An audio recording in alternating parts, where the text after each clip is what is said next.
this is something I was able to actually get permission to share with you guys out there in podcast land. I'm very excited to share it with you now. We've been talking about musician injury, and it's not if it happens, it's when it happens. And so this is a really important topic, and I'm really grateful for all 4 of these panelists.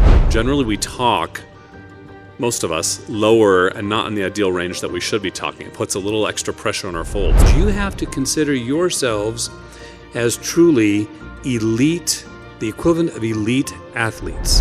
One of the things we've got to be able to do is use the tools that can help us get through our grief, so we are not interfering with either the recovery or the adjusting that has to occur. But whenever you're facing hard things, have gratitude, because no matter how bad it gets, there's something that's going right.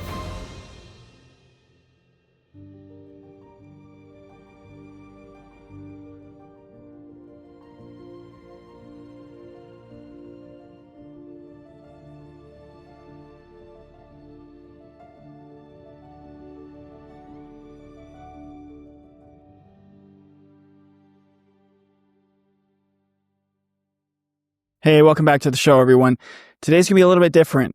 Today, I'm actually going to be sharing something that I was able to do with my alma mater, a workshop I was able to do back in March of 2025 with my alma mater, the School of Music at Brigham Young University.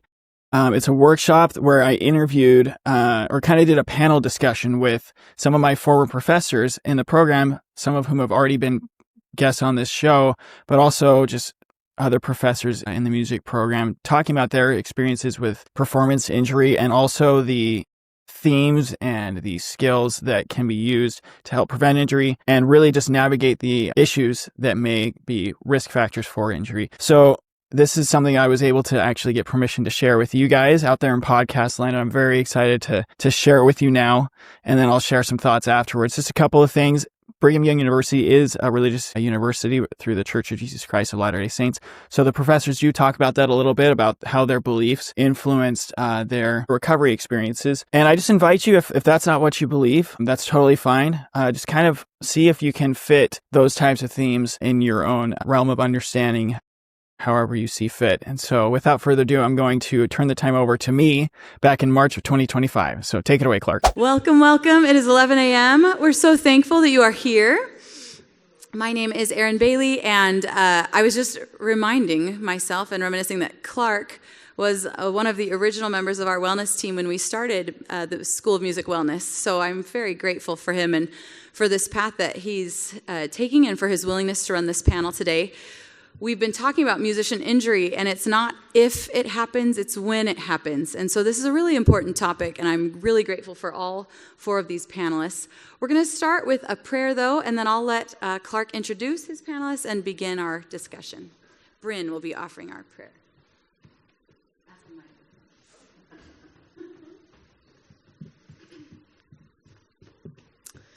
Our dear Heavenly Father, we're so very grateful that we're able to meet together today, to be able to hear from these panelists, to be able to learn about how we can prevent ourselves from injury, and when we do get injured, how we can better recover from that. And please bless that we will all be able to stay safe and healthy, and that we will be able to progress in our musical abilities. We're so very grateful for the opportunity we have to study here at BYU music, and please help us to be able to always remember Thee and Thy Son, Jesus Christ.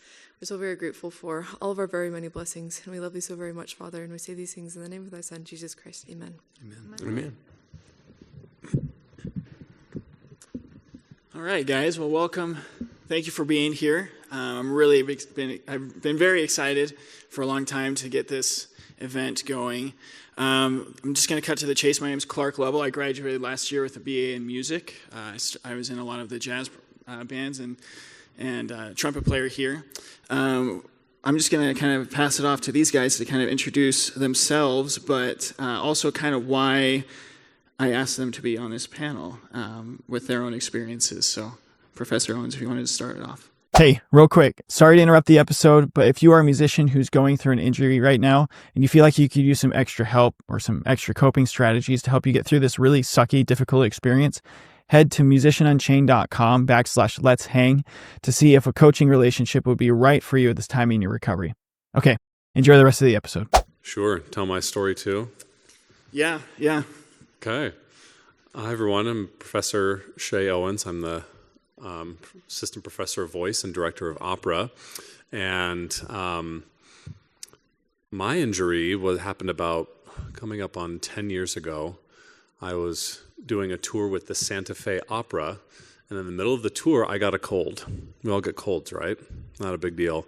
But my cold ended up doing something to my voice that made it so that I couldn't sing anymore. I couldn't phonate above a middle C. And so I ended up having to cancel not only the rest of the tour with the Santa Fe Opera, but I had to cancel my contract with them for the coming summer.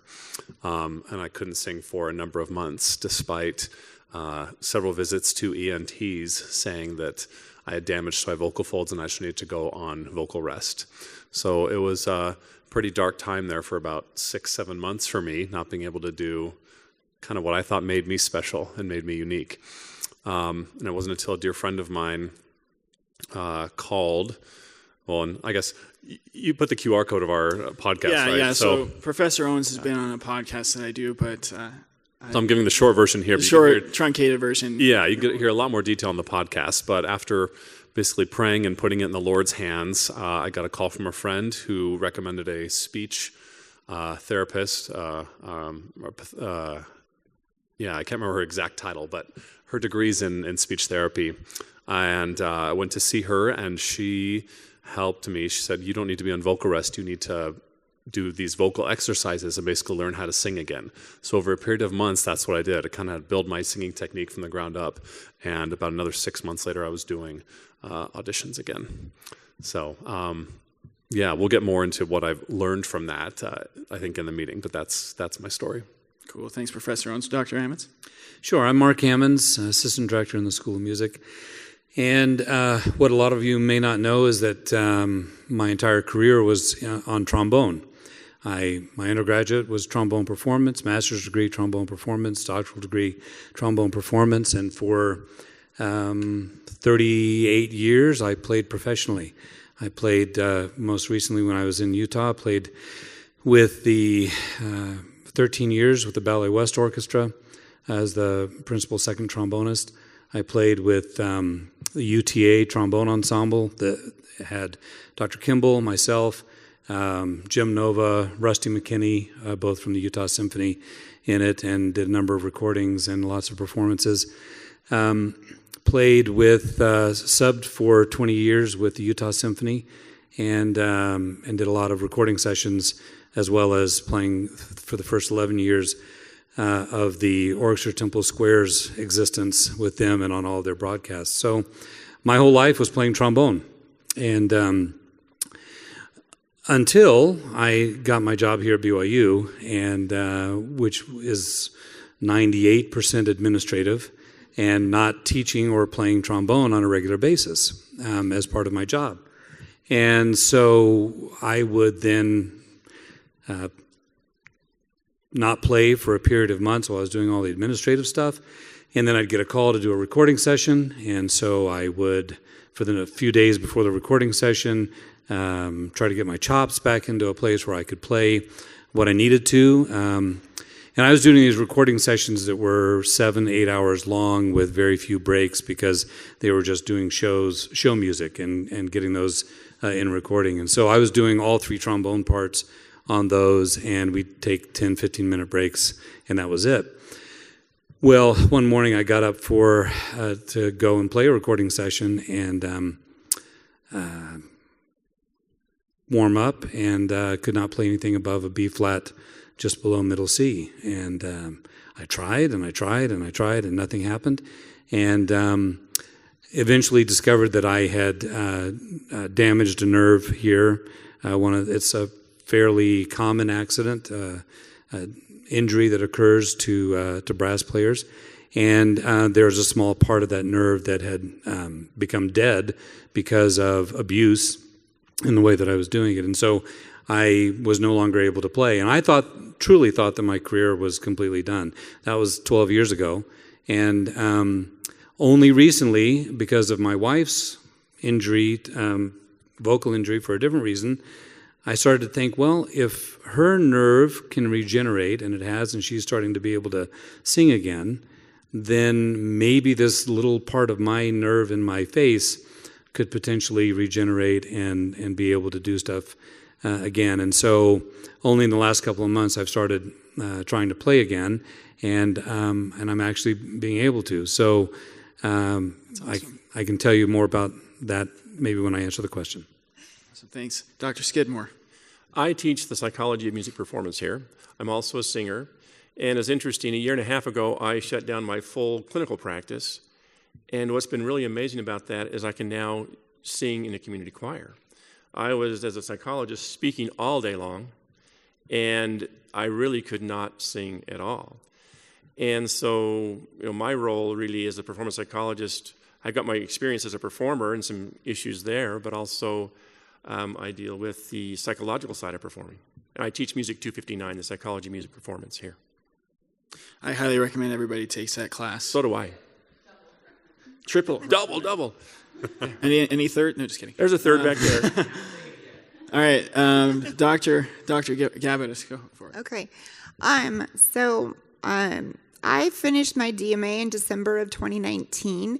I was what you call a non-traditional student. I had 5 kids at home. I was working here already, but we made it work. And I only went back because it was a really strong impression. You need to go back and you need to do it right now. I'm like, okay. But then in April 2020, so just 4 months later, I got a phone call from the nurse after I had some tests done that said, you have a brain tumor.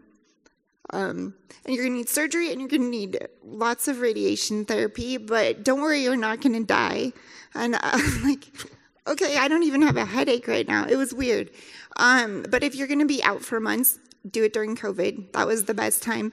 I was supposed to play International Clarinet Fest that summer. I had a lot of gigs lined up and I was really excited. I finally finished school. I can be an adult now and do my career.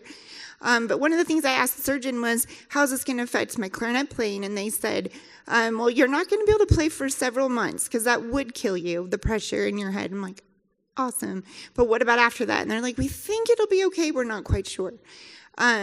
And so I had the surgery. It was awful. I would never recommend that.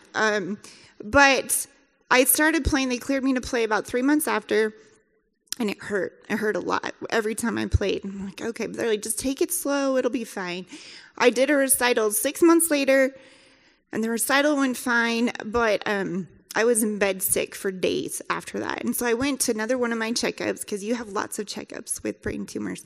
And the doctor is like, I don't know if we can do anything to help you. Like, I've tried everything I have. And that was the only time I broke down and cried in that office, which is funny, because I'm like, I handled everything else fine. But I was like, what's the deal? What's the plan? I went back to school because I was supposed to do that, and I've worked all these years, and what's happening?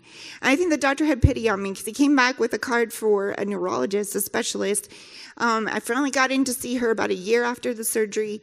And I think she could feel that, like, what I was going through, because the first thing she said to me, after spending an hour looking at every MRI scan and every note that every doctor had made, she looked at me and she's like, you did the right thing to have the surgery.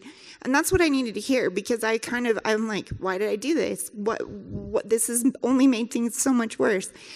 She said, you would be blind if you hadn't. So I'm like, okay, I'm glad I'm not blind. That's great. And then she said, I think I can help you. And she did. It took another 6 months before I could play without intense pain. And now I get to play. And so I had another checkup with the radiologist, the one who said, I don't think I can help you anymore. And he's like, I'm afraid to ask, but how's the clarinet playing going? And I was able to tell him, it's going great, and I'm playing a concerto with an orchestra next month. And he's like, oh, yay, which is nice, because radiologists have a hard life. A lot of their patients die. I'm like, and they can't do anything to help it. So it was nice to be able to share that win. And I think the biggest thing I've taken from that is I feel like I'm on borrowed time because I still have a brain tumor. It could come back whenever. I love playing the clarinet. And I did after school, but I was kind of burned out. And I'm sure some of you feel that sometimes, where you're like, oh, I get to go practice again, yay. No, now I'm like, yay, I get to play, and I can play. And that's a huge blessing. Thank you, guys. I just love learning from these individuals. I'm just kind of a student of all. Some of them literally, but I'm always excited to learn. I hope you guys are excited to hear these questions. So we've got some time for a couple of questions. I've asked each of these individuals to answer a specific question. And when you think injury prevention, I'm just going to add a preamble here. When you think injury prevention, we mostly think the physical side. But if you notice, this says tuning the mind. And it really, the reason why is because before there are physical manifestations of injury, there usually is going to be some sort of a mental foundation that is needed. Well, let me rephrase that. A mental foundation is needed to stay healthy on your instrument. And so we're going to start with Professor Owens. What are some injury prevention techniques that all musicians and instrumentalists, but especially with you being a vocalist, can use to avoid injury? Sure. Well, do you have any vocalists out here? I haven't seen any. Oh, here you are. Great. Well, thanks for being here. Is this being recorded? Branding. Is this being recorded, Clark? If not, yes, but we won't hold it against you. Oh, okay.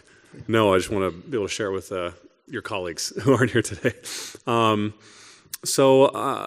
Baseline is probably going to be no surprise to anybody to avoid injury. In my experience, getting enough sleep. How many of you are getting enough sleep? Hey, good for you. One. Yeah. Eating well, and especially for vocalists, hydrating, drinking enough water. That's the baseline you need in order for your voice to function well. And for any of my colleagues who play instruments, you could maybe talk about equivalents for them. But of course, my area is voice. So the two of the main things that have helped me avoid injury. One is here. I think I have it with me. This little instrument right here. It's a straw. By using a straw, it helps you achieve balanced phonation. Well, I guess brass players too could use the straw. I have used those in brass lessons, actually. Yeah. So it's using this and doing scales with this.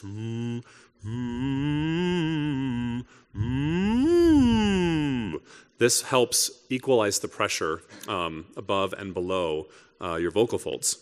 And you can do exercises like I just did with the straw, and then go into it into a vocal scale from the straw itself. So like this. Achieve a nice balanced phonation that way. It's also good just generally for talking. Generally we talk, most of us, lower and not in the ideal range that we should be talking. It puts a little extra pressure on our folds. But if you do it with the straw for a little bit,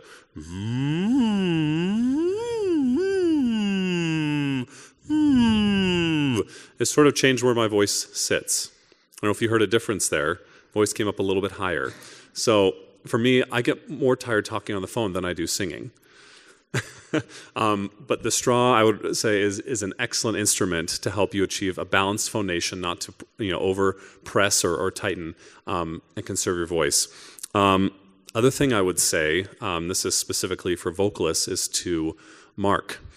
I think many vocalists don't know exactly how to mark, so I want to talk about it briefly. Marking is a way to save your voice, but it doesn't mean you work any less than if you were singing full out. In fact, if you work less, if you don't support as much, and if you try and whisper, that's actually even harder on your voice than it is if you're singing fully supported. So when you mark, not this mark, when you mark and sing, you really need to lean on your support. Take deep, low, expansive breaths. Keep that feeling of suspension and lean on that even more so, I would say, than when you're singing full out. The difference is when you actually sing, you can sing at a reduced volume level, and instead of singing the high notes and their regular octave, you sing them an octave down. And when you do that, and when you still stay supported, you will save your voice. This is especially important for those of you who sing solo stuff and you're in choir. And you have to get all your practice hours in. And you're talking on a regular basis. It's a lot to put on your voice. If you want to talk more in detail about that, come see me. But that's what I would say are some baseline things to do. Use a straw, mark, and take care of your body. Because if your body's not well, these aren't going to be well either. Yeah, that physical health is definitely kind of just your baseline. Your holistic, what people often will call holistic health. So thank you, Professor Owens. Yeah. All right, so Dr. Ammons, this is something that Dr. Ammons and I have talked about at length in the past, and I know it's something that is on all music majors' minds at some point or another. But how can music majors learn to give themselves some slack and take breaks when needed? Because sometimes it's that habit that can sometimes lead to physical injury. Yeah. So obviously one of the problems with what happened with me was I was taking breaks from playing, but then I would jump back into it and just go full bore, assuming that I could do that without having any repercussions, any problems. And that really applies to any instrumentalist, any vocalist, frankly, that is dealing with a physical component, which is all musicians, right? What you have to think of yourselves as, and this is something that I think we just don't talk enough about, and we don't think enough about, is you have to consider yourselves as truly elite, the equivalent of elite athletes, okay? If you think that a sprinter, a world-class sprinter, say Noah Lyles if you want to, can take 6 months off and then without doing anything go out and run a 200 and expect himself to be able to do so without injury or without some sort of a problem or being able to do it at their peak, it's just, there's no way. And if you were to ask any of those world-class athletes, what do? They will always talk about nonstop maintenance that they have to do. They're not running all out all the time. They do it whenever they need to, but they are maintaining their skills and the talents that they have in an appropriate way. That appropriate way, like I said, is not all out all the time, but it is giving yourself breaks. One of the things, and I may have faculty who disagree with this, but practicing does not always mean having the horn on your face or having your hand on the piano keyboard or on the harp or on the clarinet. Practicing, there's also a lot of mental components to practicing that can be just as effective and maybe even sometimes more effective than having that horn or the instrument on your face or in your hands all the time. There are so many things that you can learn and develop mentally that then you can begin to apply physically after you've given that physical component some time to rest and recuperate. And so it's just so important to remember that what you are is truly, especially when you're at this level, you are the equivalent of an elite athlete, world class, who now is trying to maintain that instrument in a way that works when you want it to all the time. It's just very important to remember that. Yeah, thank you for that. And I would also say the other side of rest is talking about elite athletes. I mean, I think of Michael Phelps, who talks about his sleeping habits, like how he incorporates rest as part of his personal growth in his craft. Like, it's just a necessary part, taking intermittent breaks, right? In fact, talking about the mental side of practicing, those intermittent breaks are where the actual neurological wiring of what we're doing in our practice session happens. And so if we're not giving ourselves the space to do that, then it's kind of counterintuitive, the reps that we're doing on our instrument, right? So, does anybody else have anything to add to that from the panel? Just eat and sleep and eat well. That's really important too. So I know we forget to sleep sometimes, but it's really important. Yeah. Clark, the thing I would add to that is the challenge of managing what we call the stressors of our life. And the reality of, you think about being stressed out, I mean, the simple metaphor of the more tension in the body, guess what starts to narrow? The space between the joints, the flexibility that we need in anywhere in the body. And so Most of us could use a really good lesson or two on how to not just talk about, oh, let's manage stress, but actually figure it out and consider that as a lifetime part of staying healthy. Yeah, I'm just going to add something to that. That was great. I think also what needs to happen is a paradigm shift where we think, we're approaching this from a general, like, taking care of yourself, because if you can't take care of yourself, then your career is not going to be at the peak that you want it to be, like an elite athlete would. But it's also an investment in your playing, because sometimes, I'm talking from my own experience here, guys. When we don't give ourselves those breaks, or we don't deal with those stressors in the right way, we aren't, like, the investments that we think we're making into our playing, into our progress as musicians, is actually diminishing returns at that point. So if we really are wanting to do the things that are going to help us get better, everything that these guys are talking about are investments into that bank account. So, yeah. I got a comment. After class last night, or Tuesday night, a student talked to me for a few moments, and one of my recommendations was, okay, that guy you told that you couldn't go out on the date Friday night because you got to get ready for your performance on Saturday, call him back up and say you're ready to go, and don't practice Friday night and enjoy your program Saturday. She's like, really? Like, yeah, go have some fun. You've practiced enough. So true.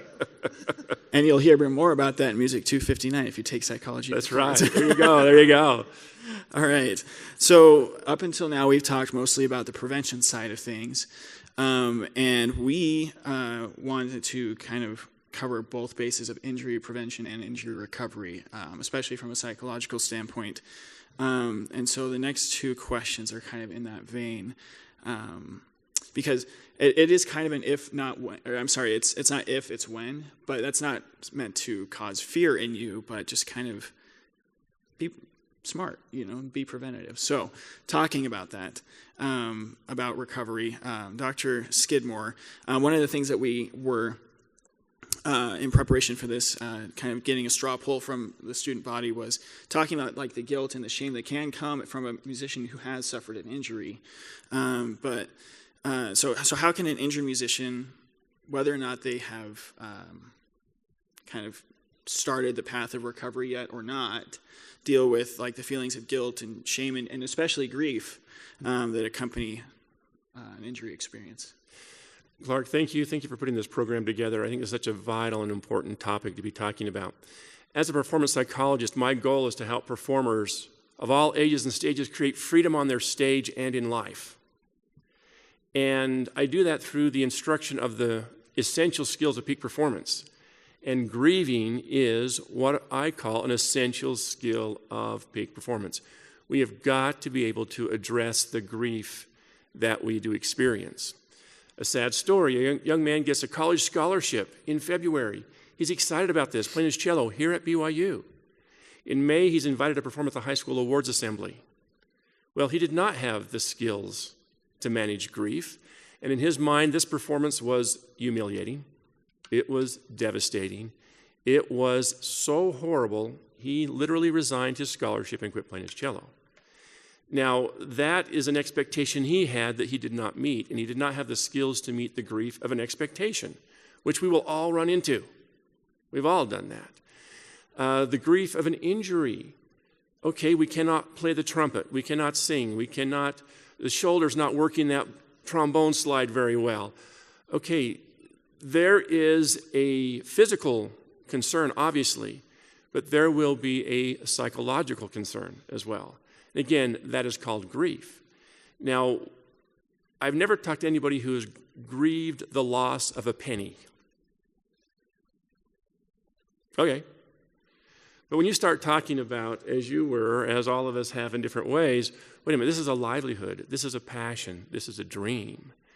And so one of the things we've got to be able to do is use the tools that can help us get through our grief so we are not interfering with either the recovery or the adjusting that has to occur. Too many performers, as they start to run into physical issues, which often lead to emotional issues, they start to ignore them. I had a student at the Young Musician Summer Fest years ago say, Dr. Skidmore, is this a problem? Well, what's that? Well, I start to play my violin and my wrist starts to hurt, so I take 4 Advil and it goes away. This is a teenager. And I'm going, okay, this is a pattern and a process that is going to create long-term ramifications. Quick side note, April 1st, Tuesday night at 6:15 p.m. in room 1233, the music ed room right below here. At 6:15, I will be doing a module on grief and grieving as a peak performance skill. You are all invited. I'd welcome you to join in. I think a lot could be said with this young man over here. Clark, when you started your presentation and you mentioned grief and grieving, nobody else saw him go like this. You recall doing that? See, that's called grief right there. Whoa. And we've got to be able to address that energy and work with that. Otherwise, it becomes a roadblock rather than a stepping stone. And so if we can do our effective grieving, we go from the anxiety, the anger, the fear, the sadness, the loss that we're experiencing, and we can create a sense of peace and direction that moves us forward. So there's a lot to it. I'd be happy to talk to anybody afterwards. But the reality is grieving is a peak performance skill. Whether it's the loss of a physical ability, like an audition you were hoping to get, a position in the orchestra, whatever it is that we experience and encounter on our journey, we've got to learn how to turn that into a stepping stone. And if we're not grieving, they too often become roadblocks. Yeah, definitely. Yeah, go for it. If I could, I'd like to just address kind of the other end of the stick that you have to pick up on that. Grieving and learning how to grieve appropriately and how to deal with that grief is certainly important. But also, I think of equal or perhaps greater importance is having realistic expectations that do not include in any way the dirty P word. Okay? Perfection. Okay? There is no such thing as perfection in this life. There isn't. To hold yourself to a standard of perfection as a performer is wrong and is setting yourself up for constant beratement, self-beratement, and constant feeling of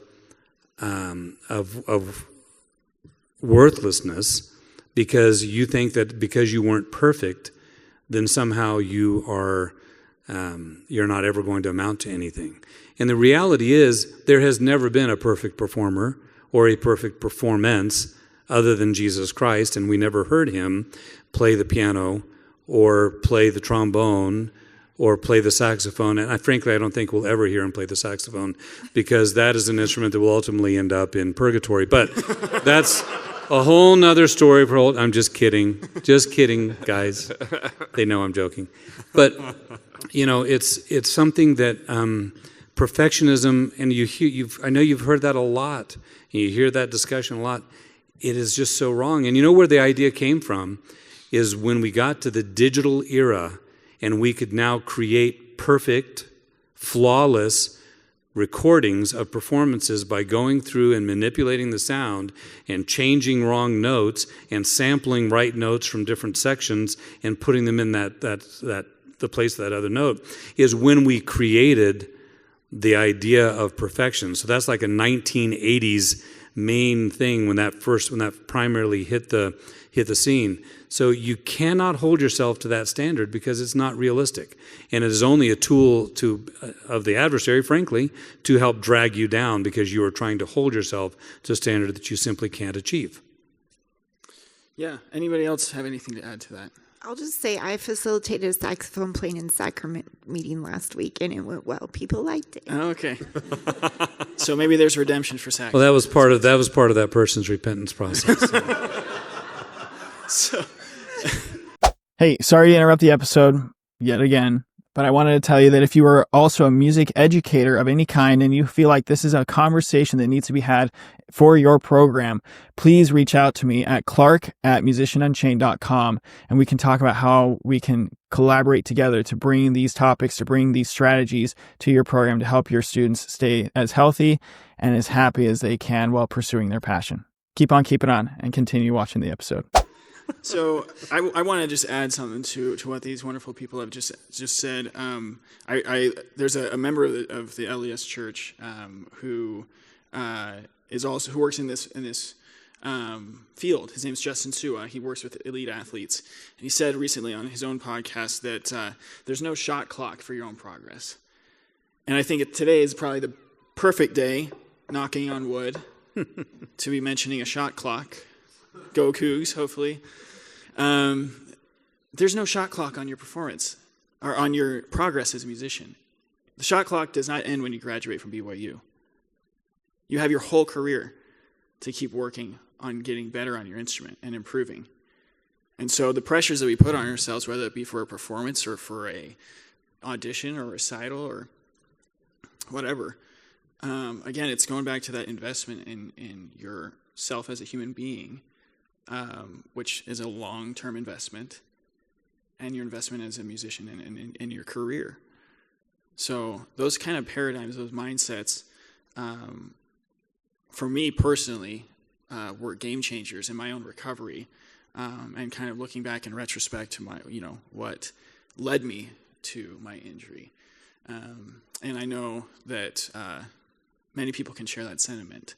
So, Dr. Gabbitas, it's weird calling you Dr. Gabbitas, by the way, but you've earned that title. Your experience that you've shared, how did that change your approach to your career and personal development in general? Okay, I have so many thoughts about that, so I took notes. So just a couple of things that I was trying to think of what would be most helpful for you. Whatever happens in your life, it might not even be music related, but whenever you're facing hard things, my first tip is have gratitude. Because no matter how bad it gets, there's something that's going right, something little. And for me, like during this time, because of COVID, my husband had been deployed, he's military. He got to come home early before we even knew that there was a brain tumor to deal with.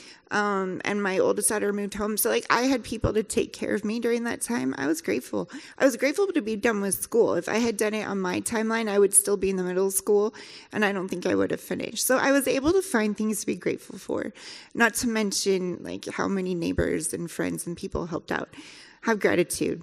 Another thing, pay attention to inklings of the Spirit. When you're going through a hard time, start noticing anytime you feel some kind of just an idea or a thing, because if you're looking at, okay, I might have to change my career, I might have to change my major, whatever it is I'm dealing with, you're going to get insights on what you should be doing. For me, the hardest moment, there were lots. I woke up from the surgery in more pain than I had ever experienced, and I've had 5 kids, 3 without drugs, okay? It was worse than that. And I asked the nurse, I'm like, can you just knock me out again? I'll wake up next week. She's like, no, you have to go have an MRI, which is the last thing you want to do when you're nauseous and your head is exploding. But I had to be awake. So I started praying. And the answer came almost immediately. I just want to get through this as quickly as possible. And what I heard in my head was a clarinet playing Amazing Grace. And I'm like, I'm going to do that someday. I'm going to play that song, this version of it. So I started writing. I did a lot of hymn arrangements while I was going through this. I couldn't play, but once I could see again, I could move my mouse and write music. So I did. And then I got a grant to be able to record a bunch of these hymn arrangements. They're reed trios, and we were able to put out an album. I mean, that's something I wouldn't have taken the time to do had I not been forced to in a way, but I paid attention. So pay attention to those inklings. Be open to new possibilities. There are going to be things that come up in your life that will bring you joy that you may not have paid attention to before. Some of the things for me, So I joined my city's arts council because I'm like, well, at least I know stuff about the arts, and it gave me a place to be of value to other people. And I got to be part of a really fun group and just learn things of how to make stuff happen. And it was really fun and something that I could do. I now teach at UVU. I teach music, like intro to music, and every day I get to play them pieces they've never heard of before. And I scarred them this week. We did minimalism, and they're like, oh my gosh, I'm so upset. I'm like, sorry. Anyway, but they love it. Most of them never heard a symphony before. It's a great class to teach, and something like I never thought I would teach a lecture class. I'm like, give me private students, I'm good there, but it's been really fun. I've conducted a couple orchestras now, and that's something I can do. Like, I don't have to blow anything. My head doesn't hurt when I conduct. But the biggest surprise for me that I would never in a million years have done, I coach marching band. I know that sounds crazy, but it happened. I couldn't play still. I was still walking with a cane and in radiation, but I knew the band director at Springville High School was leaving, and my kids were in the band, and I'm like, you need a woodwind coach, I'm going to do it. And he's like, are you serious? Like, you can barely walk. I'm like, yep, I need to do it. And it has been a huge blessing to me. Anyway, I've been able to be in places to talk to kids who needed someone. And because of life experiences, not the brain tumor stuff, but just other things, I've known what to say and help them. Anyway, and I was just going to show you this just funny note that came Valentine's Day this year. Because it's an interest, I'm in a unique position. These kids, I teach them at school, but then they're hanging out at my house because they're friends with my kids. And they call me Dr. G. And if you could see this, like huge capital letters, Dr. G. Anyway, but here's the part. I mean, I love teaching. I've always loved teaching private students, and I have a pretty big studio from like 8-year-olds up through high school. But the thing that she said, she's like, I feel like you're someone I can always come to for help, and I'm truly grateful for that. And so my other advice, whenever you're going through a hard time, if something's been taken away from you that you feel like, but this was my purpose, this is what I'm supposed to do, find something else that is of value, that gives you purpose, that gets you out of bed each day. And for me, like, I had to go teach marching band for like 3 hours a week. I was still in radiation, but it got me out of bed those 3 days. And I felt like I was useful, and there was a reason for me to still be there. Anyways, everybody's life is different, but finding that purpose is going to be really important. You're going to need that. You're going to need to be able to hold on to something that will get you through the hard stuff. Anyway. Beautiful. Thank you, Amy. Anybody else have anything to add from their own experience? We'll go. Sure. Thank you, Amy, for sharing that. That was beautiful. Along the lines kind of what you said, Amy, about finding something else, I think it's important for everybody, but I think especially vocalists, to separate yourself out from your gifts and talents that you're learning about here. It is a gift and a talent, but you are more than just that. I had to learn that the hard way when I lost my ability to sing, and that was where I found so much of my worth. But I tell my students who take my opera workshop class that it's important for you to try and be 3 different people. You need to be yourself, you need to be the musical artist, and you need to be the character. The character you play is, of course, when you're on stage and you're performing or you're telling a story. The musical artist is who you are when you go into the practice room and when you're rehearsing. And you are yourself everywhere else. And yourself, you can't let that be affected too much by what happens to the musical artist and or the character, because you are going to have peaks and valleys. There are going to be amazing times and there are going to be really, really low times. But if you can learn to find your worth and your value, which I think we especially have an advantage knowing about the gospel of Jesus Christ, that each of us have eternal worth. Then when you have these peaks and valleys in your musical life, the musical artist, when it has those, that won't affect you as a person. Your worth can stay the same and not be affected by that, because you are more than just your ability to make music. Yeah, Shea said it much more eloquently than I could possibly do, but be sure that you understand that your identity is not your instrument. Your identity is not your trombone, trumpet, flute, piano, whatever. It's part of you. It's part of something that you do. It's part of something that you can share. It's something that's been given to you and that you are developing, but it is not your identity. And be sure, I would also say, diversify, right? Find lots of things, which is what Amy was talking about. Find things that you can do that are maybe linked or somehow similar to, but that are different from what you do as your primary musical endeavor.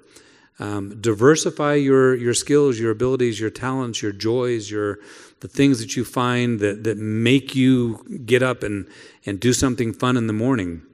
I often say to people, be good and be happy. Or what are you going to do that's fun this week? Or, what kind of fun things do you have going on? Because there's so much more to your lives than your instrument, whether it's a physical instrument or singing, your vocal instrument. There's so much more to you and to your lives than that. Do not make that the only thing that you have your worlds revolving around. I've had a thought, Clark, here. As you look at what you're expecting, your vision, your goals, it's really clear you've got them or you wouldn't be where you're at today.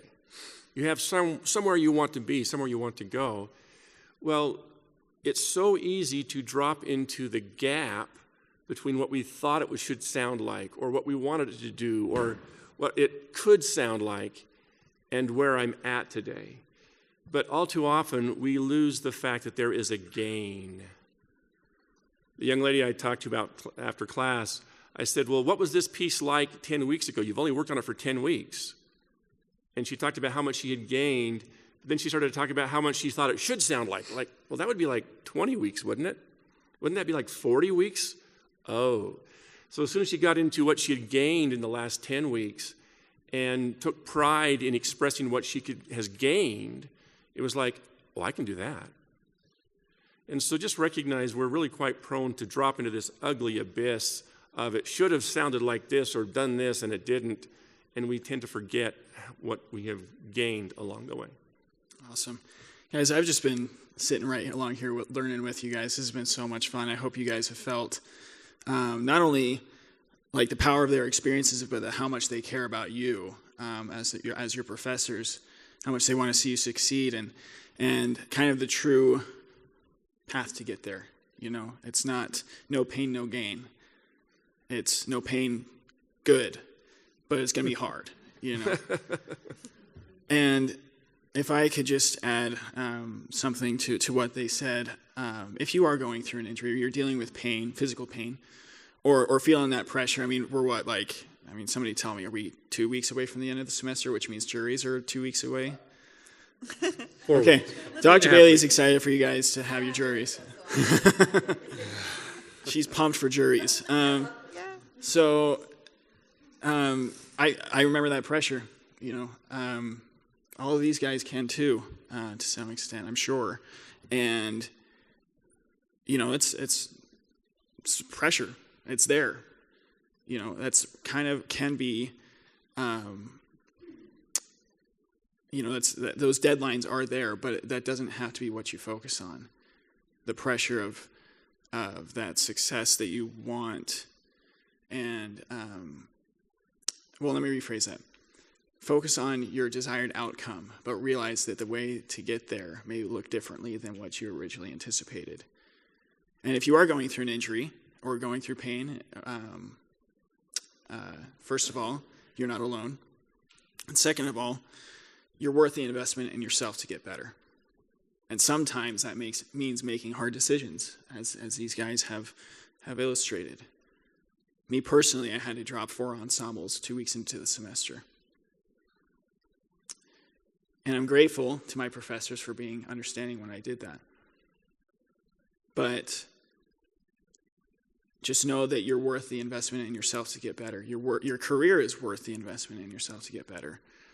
These injury prevention techniques are worth the 5 minutes to 10 minutes of off the horn or off the keyboard practicing, so that you can get that much more of a gain from the time that you put in.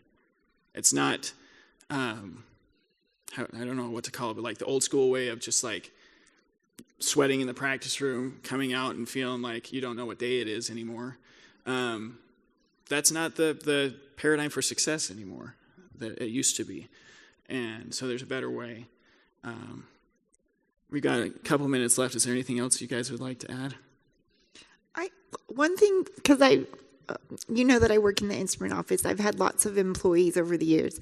And one thing that I'll have to take a deep breath and remember is you're still learning how to handle too many things going on, and the stresses.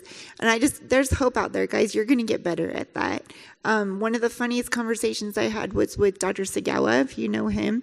And I was working on my doctorate. He also went back and got a doctorate in his 40s. And I asked him, I'm like, why is this a million times easier this time than it was as an undergrad? And he said, because you're 40 and you've learned how to live life. Like, you've learned how to juggle time. You've learned how to plan ahead and not procrastinate and just make it so that you can keep the stress level down. So those are skills. Take time to learn how to do that. It will get easier, I promise. But just know you're still a work in progress. It's going to get better. Yep. My final thought would simply be learn the importance and the power of the word no. Like, this is a really important thing. There was a pianist working on his senior recital who was invited to play the marimba with men's chorus. That crossed the line from functional to overuse for him. He should have said no. Did you have something? Dr. Skidmore, when you said your example, the girl was learning a piece and said it should sound like this. So it's a little bit of tongue-in-cheek, but I had a therapist tell me once, don't should on yourself. Right. Yeah. Yeah, no, enough said right there. I think that's, just don't should on yourself. We'll end there, right? Guys, I personally just want to add a personal note that I truly love BYU and the School of Music and the mission that it holds. You guys all play a very important role in that. I hope you realize that, and you're going to be in the best position to fulfill that role as you take care of yourselves. And there are resources available to you as we're finishing up here to help you stay healthy here on campus. I've got some QR codes here. I'm sure all of you are already aware of the counseling assistance program that BYU puts on. Free therapy. Seriously. No, listen. When you It's not just there, because they have great groups. Yeah. And skills classes. Well, Great I'll tell you, stuff. like, as a graduate, you come to appreciate the things that BYU provides. Mm-hmm. Am I right? Did you have something you wanted to add? Or no? Okay. And then I did include a QR code for Music 259, Dr. Skidmore's class. I don't know when you guys register for classes for the fall, but I highly recommend that. And next Show up Tuesday night? Yeah, Tuesday night. You'll be glad you did. I also wanted to share, Professor Owens and Dr. Skidmore have been on a podcast that I do about musician injury and talking about especially the mindset recovery type of techniques. So if you want to hear more of their stories and their expertise, I can't recommend them enough. Like I said, I was a student in front of a microphone with them. And then I did write this little thing about mindset shifts that you can make as a musician, especially as a music major, something I'm very passionate about, to help you just kind of take care of yourself mentally and put yourself in the best position to have the success you want as a music major. So, and I think these are on QR codes outside, I believe. And then last thing is I am currently working with some medical systems in the area to gather data about musicians who are going, how many data about injury in Utah for musicians, with some potentially very exciting resources coming out to benefit these communities in Utah. So no obligation, obviously. I know you all are very busy. I'm grateful for your time. So thank you so much. I think we'll end there.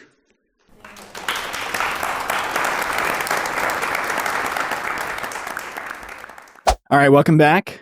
This is present day Clark, at least December of 2025 Clark. And so I wanted to talk about some of my takeaways from this experience. First of all, I just loved being back at my university. I loved BYU, my time at BYU and the people I got to know there. I was just thrilled that I got to talk to these people again. So the first theme that I noticed of what they talked about was just the new perspective that their injury had given them on their ability to perform and their ability to express themselves musically, the renewed sense of gratitude that they had for their performing ability. All these people, in their cases, with the exception of Dr. Ammons, who is kind of still on the way back to recovery, they were able to return to performing. Dr. Gabbitas, Professor Owens, they were able to return back to performing and have some really cool experiences afterwards. But what made the difference was their injury caused them to be a lot more appreciative and grateful of those experiences. And I think that's just a key, that whether you've gone through an injury before, whether, if you haven't yet, or if you're going through one now, just having that perspective of gratitude. I'm grateful for the experiences I'm having right now, whatever they may be. If it could be experiences within your recovery, it could be experiences performing for whoever, just that renewed sense of gratitude for the musical experience was the first thing that stuck out to me. Another thing that stuck out to me was the comparison to athletes. Dr. Ammons specifically was talking a lot about elite athletes and the habits that they have for injury prevention, what we call in the business prehabilitation, because you have rehabilitation after injury and you have prehabilitation injury prevention wise, and the habits that these elite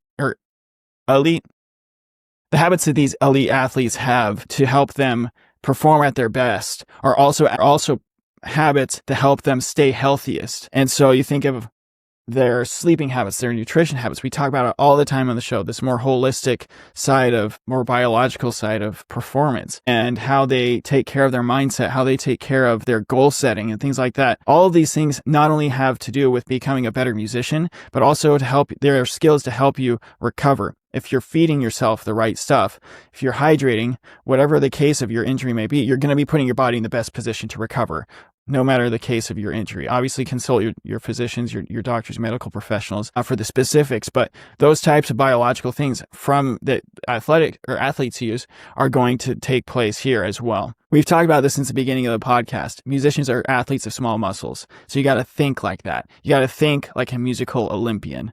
So that was takeaway number 2 for me. Okay, last interruption, I promise you.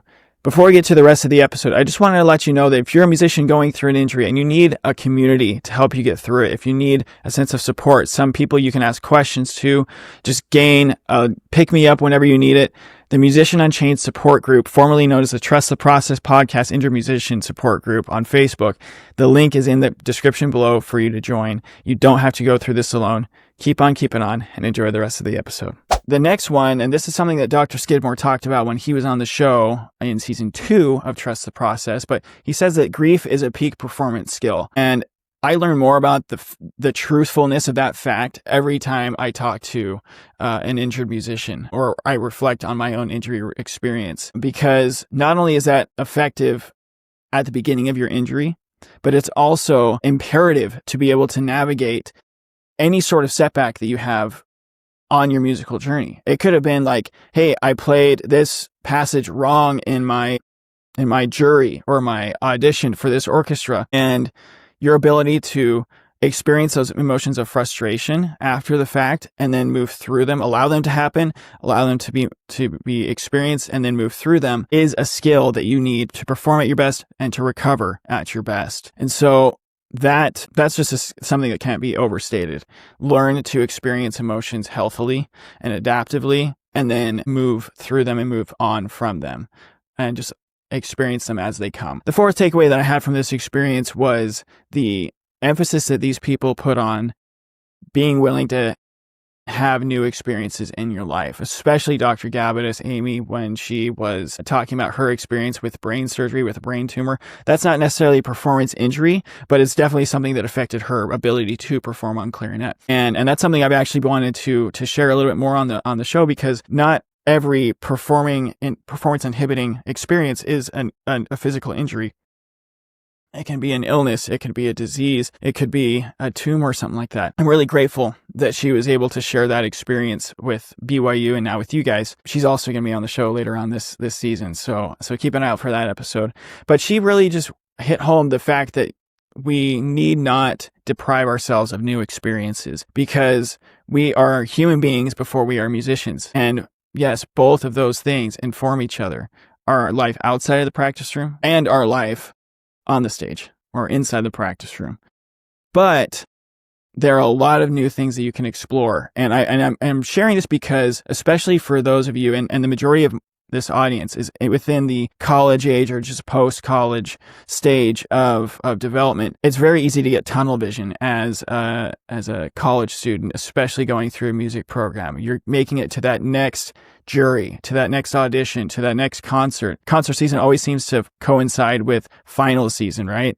So it's just a bag of monkeys, or what's the phrase? A barrel of monkeys that can be hard to manage. But the ability that we have to have new experiences and be open to new possibilities not only will help you just kind of broaden your horizons, which isn't a phrase I always like to use, but it will help you to take some of the emotional strain off of going through an injury. And it could lead to some cool opportunities. I mean, I'm in a master's program right now because I decided to broaden my horizons, and it's informing my musical experience so much. I'm still working through my recovery, but it's informing how I view musicianship so much, and I'm so grateful for it. So don't be afraid to try new things out while you're going through an injury recovery. Or if you aren't going through an injury, there's nothing wrong with having a hobby. There's nothing wrong with exploring a new aspect of your identity. In fact, there are a lot of things a lot of ways that might actually help facilitate you becoming a better musician, is that more well-roundedness part of your life. Guys, the last thing I wanted to share with you that was just a beautiful theme throughout this workshop that we did is that music is just a microcosm of life. Our musical expression, the music that we play, our ability to express ourselves through a piece of plumbing, in my case as a trumpet player, it's just a microcosm of life. And if we are feeling that part of the reason, first of all, part of the reason what makes an injury so difficult to deal with is because we feel like music is our life, but it can inform how we develop as a human being, as well as a musician, as a performer, that tactical aspect of it. I just wanted to share that with you because one of the things personally, I'm just going to be blatantly honest here, that has been difficult for me through my injury recovery, and as I've focused on creating content for you guys, delving into the sport and performance psychology space, is reminding myself that my first love has always been music, and giving space for that, and reminding myself that music is a primary motivator for me to recover. My ability to express myself musically, I should say, is a beautiful motivator that I still have and haven't given us much credit to recently for me and myself and I. And so if you are in that boat and you feel like you've kind of lost touch with your, like, that expressive part of yourself, of that, like, expressing who you are through music because you're going through an injury, first of all, that's okay. It's not the point of no return. There are multiple ways that you can interact with music, even if you're not able to perform on your primary instrument. But that's where those new experiences come into play, right? Finding out, being curious about new ways that you can engage musically, that you are still a musician, even if you can't perform in the way you're normally used to. So music is a microcosm of life. It can help us express what's going on in our own lives. I'm preaching to the choir because I know you all know this, but just don't lose sight of the importance of music being a tool for your recovery in ways that you may not originally anticipate. Anyway, that's my thoughts on this workshop, Tuning the Mind, that I did at BYU back in March of 2025. So I hope you found this helpful. Check the show notes. There is a link to join the newsletter so you don't miss any episodes. I send out trailers for each episode before they release. And just keep on keeping on, guys. We'll see you next time. Hey, thanks for tuning into this episode of Trust the Process, the official podcast of Musician Unchained, the newest coaching program dedicated to helping musicians navigate and overcome injury. But before you go, I have a few quick ways you can stay connected and support our growing community. First of all, I'd love to hear from you. Shoot me a text with the link below and share your thoughts, questions, or just say hi. You can also check the show out on Instagram, Facebook, and TikTok. We also would love to see you in our Facebook support group, Trust the Process Podcast Injured Musician Support Group. If you found value in today's episode, consider making a donation to support our mission of empowering musicians worldwide. Every contribution helps us create more content and resources for you, so visit link number 2 below to support the mission. If you decide to donate, I'll send you my newest resource, the Injured Musician Toolkit, which is an ebook designed to give you tools to help you get through your injury. Subscribe to our newsletter to get exclusive insights, tips, sneak previews of episodes, and announcements straight to your inbox. Act now and I will send you a free gift. So sign up at www.musicianunchained.com/newsletter. And if you or someone you know would like to go deeper with me in the topics of injury and mindset, head over back to musicianunchained.com and check out the Let's Hang tab. As always, I want to thank Daniel Baldwin, my audio engineer, and my sister Dana Lovell for her help with the promotional materials. There is no podcast without them. But before I go, I want to tell you how much I deeply appreciate your time and support. You are not alone on this journey. There are musicians and educators out there who need this resource, and we need to get it to them. Together, we are breaking the chain of old habits and thought patterns that don't serve us anymore, and unchaining the potential within ourselves to face each challenge with strength and resilience. So, as I always say, keep on keeping on, and keep trusting the process. Until next time.